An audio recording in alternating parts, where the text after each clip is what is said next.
Good morning, students. We will start with the introduction of psychology, what psychology is.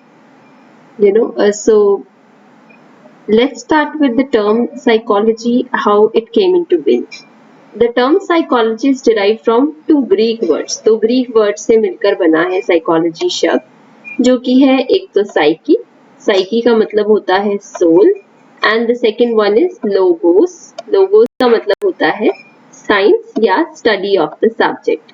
आप जब भी start करेंगे introduction में आप यही लिखेंगे the term psychology is derived from two Greek words. तो ग्रीक शब्द से मिलके बना है साइकी, जिसका मतलब होता है सोल, एंड लोगस, जिसका मतलब होता है साइंस या स्टडी होना, एक स्टडी करना किसी सब्जेक्ट. साइकोलॉजी, सबसे पहले जो साइकोलॉजी को स्टडी किया जाता था तो जो किया जाता था ये स्टडी है किसकी, सोल या माइंड की. बट फिर बाद में आप धीरे धीरे देखते हैं कंसिडरेबली ये डेफिनेशन चेंज होती रही और आज हम साइकोलॉजी को कहते हैं साइंटिफिक डिसिप्लिन. एक ऐसी साइंस है जिसमें ह्यूमन एक्सपीरियंसेस को और बिहेवियर को स्टडी किया जाता है. ठीक है, तो एक ऐसी साइंस है जिसमें आप एक्सपीरियंसेस को एंड बिहेवियर को स्टडी करते हैं. हम इंडिविजुअल लेवल पे, डायडिक यानी कि दो पर्सन्स के लेवल पे, ऑर्गेनाइजेशनल और ग्रुप लेवल पे स्टडी करते हैं इंडिविजुअल्स की, राइट. एंड बायोलॉजिकल बेसिस भी होता है हमारी स्टडी का, as well as social basis भी होगा. ये हम आगे स्टडी करेंगे तो आपको बेहतर समझ आएगा कि क्या इस टर्म का क्या मतलब है.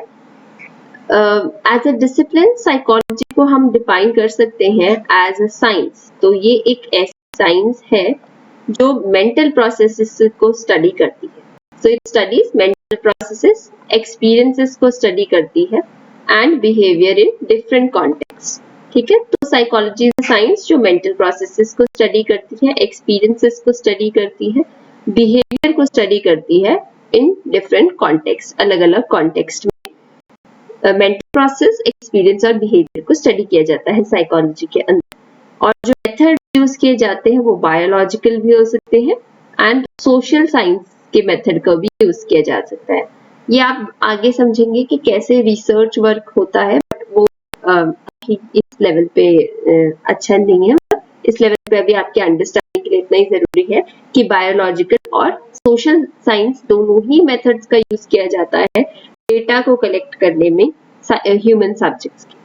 ठीक है, so it makes sense of the data as so that they can be organized as a knowledge. हमने जो तीन टर्म्स की यहाँ बात की है, मेंटल प्रोसेसेस, एक्सपीरियंस और बिहेवियर, हम इसे समझने की अब कोशिश करते हैं कि क्या है ये. सबसे पहले है mental processes.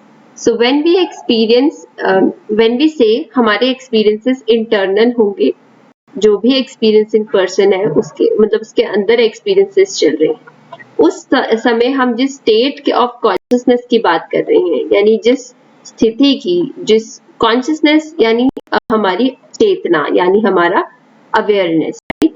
So we can say that experiences internal होंगे एक्सपीरियंसिंग पर्सन के. जब हम ये बात कहते हैं तो हम उसकी कॉन्शियसनेस या उसकी अवेयरनेस की बात कर रहे होते हैं, जो कि मेंटल प्रोसेसेस हैं. इसे बड़ी सिंपल भाषा में हम कह सकते हैं कि जिस भी चीज के बारे में मैं अभी कॉन्शियस हूँ वो मेरे मेंटल प्रोसेसेस में इस समय चल रही है, राइट. जो भी एक्सपीरियंसेस मेरे दिमाग में अभी चल रही हैं, that is what is happening in my mental processes, right. We use our mental processes when we think और वी ट्राई टू सॉल्व. किसी भी प्रॉब्लम को सॉल्व करते समय, किसी भी चीज को जानते समय, किसी भी चीज को याद करते समय ये मेंटल प्रोसेसेस जो हैं वो चल रहे होते हैं.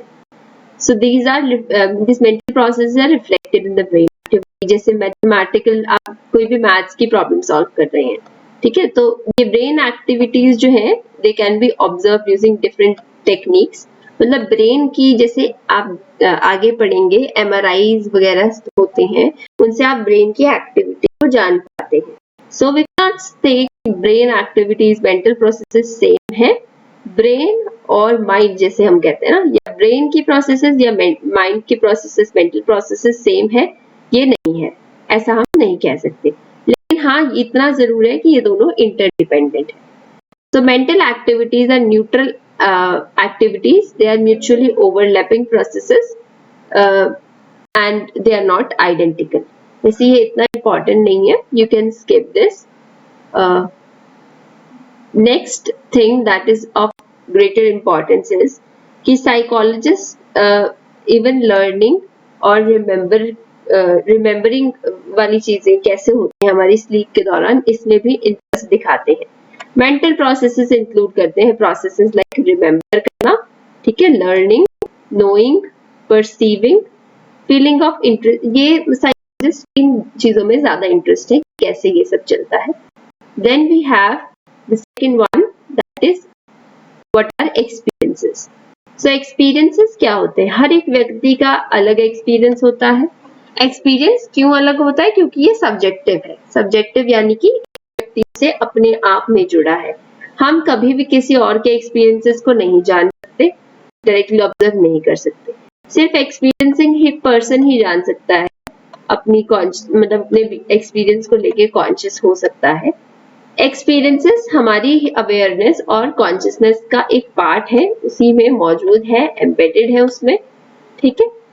तो जैसे साइकोलॉजिस्ट का फोकस यही है कि एक्सपीरियंसेस जैसे कि साइकोलॉजिकल पेन, डिरेवमेंट फील करना, या पॉजिटिव फीलिंग्स, या रोमांटिक एनकाउंटर्स, एसोटेरिक एक्सपीरियंसेस, ये सारी उनकी स्टडीज में वो देखते हैं कि कैसे ये एक्सपीरियंसेस लाइक उनके कैसे एक्सपीरियंसेस काम करते हैं, right. They focus on this things, psychologist in पे फोकस करते हैं. एसोटेरिक एक्सपीरियंसेस, योगी कैसे मेडिटेशन करते हैं, इनकी भी study. Experiences are influenced by internal and external conditions of the experiencer.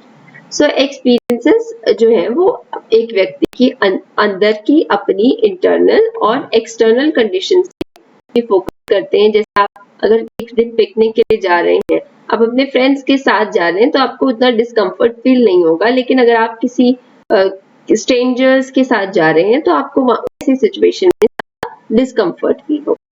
Experience जैसे ड्रग एडिक्ट जो है वो भी एक पर्टिकुलर हाई की लाइक जब वो ड्रग लेता है तो उसको कैसा एक्सपीरियंस फील होता है, ये सब स्टडी करते हैं साइकोलॉजिस्ट.